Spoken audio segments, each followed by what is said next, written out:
Lefko here, and we're checking out Afterglow, episode 13. Well, you're checking out episode 13. I'm checking out a awesome game on the PlayStation, Twisted Metal 2. This game was my introduction to the Twisted Metal franchise. Really loved it. Probably really my first experience with car combat outside of maybe Super Mario Kart, if you can call that car combat. Had a bit of a delay between the last episode and this one. I transitioned my laptop over from Windows 11 to Linux Mint, and had a few growing pains there. Had to relearn where some of the stuff was at in Audacity, which is why I used to record these podcasts. But I think we are set and good to go. So, after the music break, which I'm also going to throw a commercial for Twisted Metal 2 in here, we'll be discussing one of the greatest games, in my opinion, for the PlayStation, Twisted Metal 2.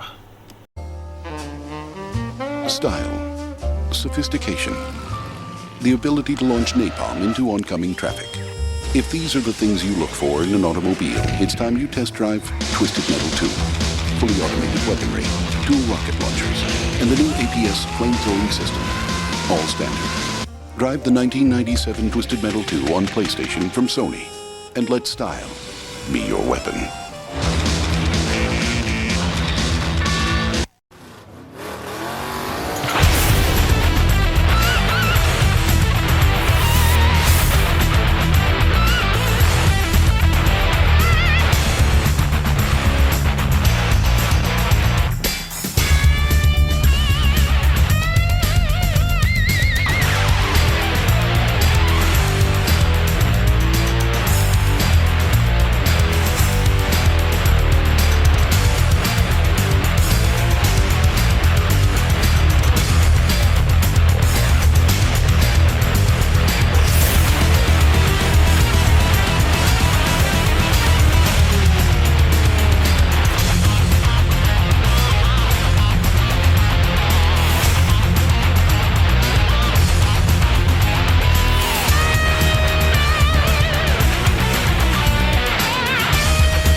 Okay, so my history with Twisted Metal 2, it sounds stupid, and y'all are probably gonna laugh.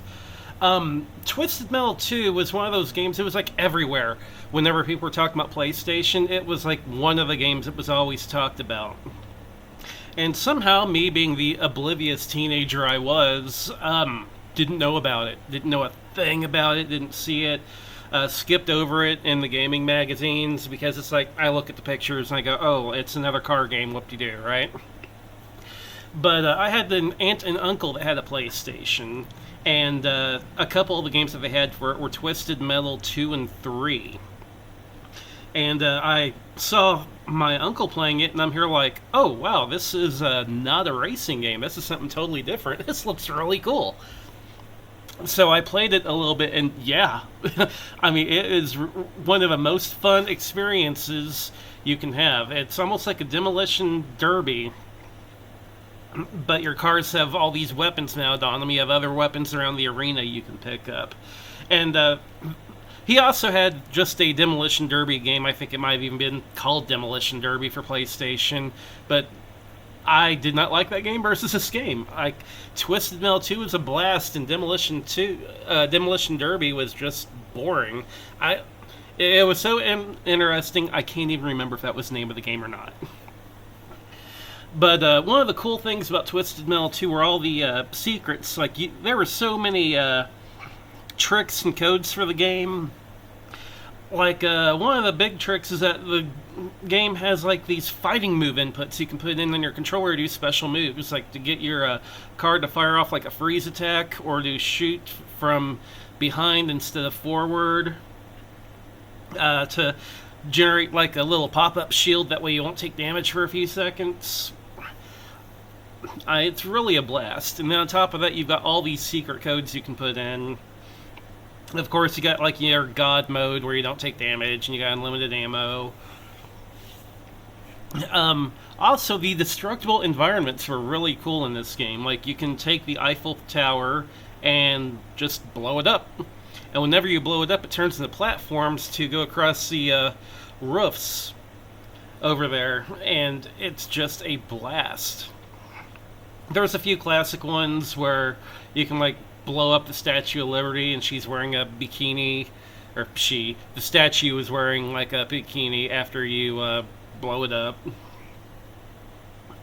That being said, the storyline, like, it's really, really tongue-in-tooth, but it's really, really dark as well. Like, I remember my aunt was not comfortable with any of the storylines in the game whatsoever, because she's like a very, very devout Christian. And she was just very, very uncomfortable with a lot of the themes in the game. That being said, the themes are tongue-in-cheek. It's not a big deal at all. But, anyway, after playing it at their house, I had to get my own copy. It took a little bit. I think I eventually found, like, a Greatest Hits version, which was awesome, because if I remember right back then, the Greatest Hits games were $20, no matter what.